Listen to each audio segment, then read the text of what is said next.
Spicy mutton কষা কিভাবে বানাচ্ছি তোমরা দেখো। আমি এখানে 1 কেজি মতো মাটন নিয়েছিলাম, তার মধ্যে পরিমাণ মতো লঙ্কা গুঁড়ো, হলুদ গুঁড়ো আর স্বাদ মতো লবণ দিয়ে এটাকে আমি ম্যারিনেট হতে রেখেছি। তারপর আমি সাইডে এলাচ, লবঙ্গ, দারচিনি, গোটা জিরে, গোটা ধনে, শুকনো লঙ্কা আর জায়ফল, জয়িত্রী এগুলোকে আমি একটু কাঠখোলায় ভেজে নেব বা রোস্ট করে নেব। আমি তেজপাতাটাকে কিন্তু করছি না। তারপর এটা হয়ে গেলে আমি একটা মিক্সি জারে সুন্দর একটা গুঁড়ো মশলা করে নেব। গুঁড়ো মশলাটা কিন্তু একদম স্মুদি হবে না, এটা একটু মানে একটু গোটা গোটা থাকবে। তারপর আমি এখানে পরিমাণ মতো টক দই নিয়ে যে গুঁড়ো মশলাটা করলাম সেটাকে আমি একটু স্পুন দিয়ে চেড়ে ঢাকা দিয়ে রেখে দেব।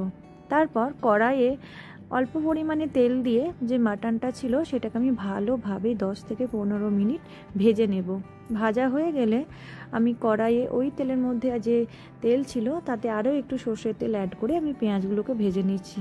তারপর পেঁয়াজটা ব্রাউন হয়ে গেলে আদা রসুন দিয়ে এটাকে আমি ভালো করে কষাবো। দেখো ভালো করে সুন্দর করে কষাচ্ছি, একটা সুন্দর একটা গ্রেভি হয়ে যাচ্ছে। তারপরে এই যে তেল বেরোচ্ছে, তেল বেরোনো হয়ে গেলে আমি এখানে হলুদ আর লবণ দিয়ে দেব পরিমাণ মতো। তারপর সেখানে সামান্য একটু জল অ্যাড করে মশলাটাকে ভালোভাবে আমি কষিয়ে নিচ্ছি। কষানো হয়ে গেলে তার মধ্যে আমি মাটনগুলো আমি দিয়ে দেব।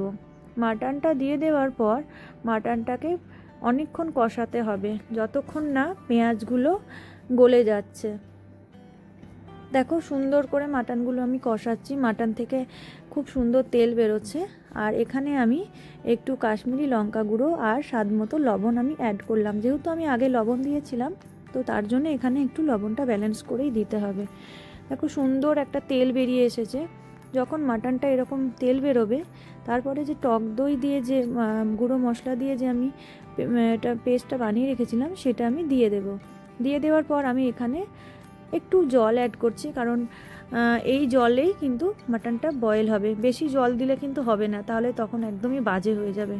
তারপর এটাকে ভালো করে কষানোর পর আমি এটাকে ঢাকা দিয়ে দেব। ঢাকা দিয়ে এটা কিন্তু একদম লো আঁচে রান্নাটা হবে। দেখো আমি আবার ঢাকাটা খুলে নিলাম কিছুক্ষণ পর, তারপর নেড়ে চেড়ে দিলাম কারণ তলা ধরে যাবে। তারপর ব্যাস এইভাবে ঢাকা দিয়ে দিয়ে রান্না করলে সিমে একদম মাটনটা সুন্দর কিন্তু বয়েল হয়ে যাবে। দেখো আমি যে মাটনের যে পাইপটা ছিল সেটা কিন্তু একদম ভেঙে গেছে, মানে কিন্তু এটা বয়েল হয়ে গেছে। ব্যাস আমার মাটন কষা কিন্তু একদম রেডি।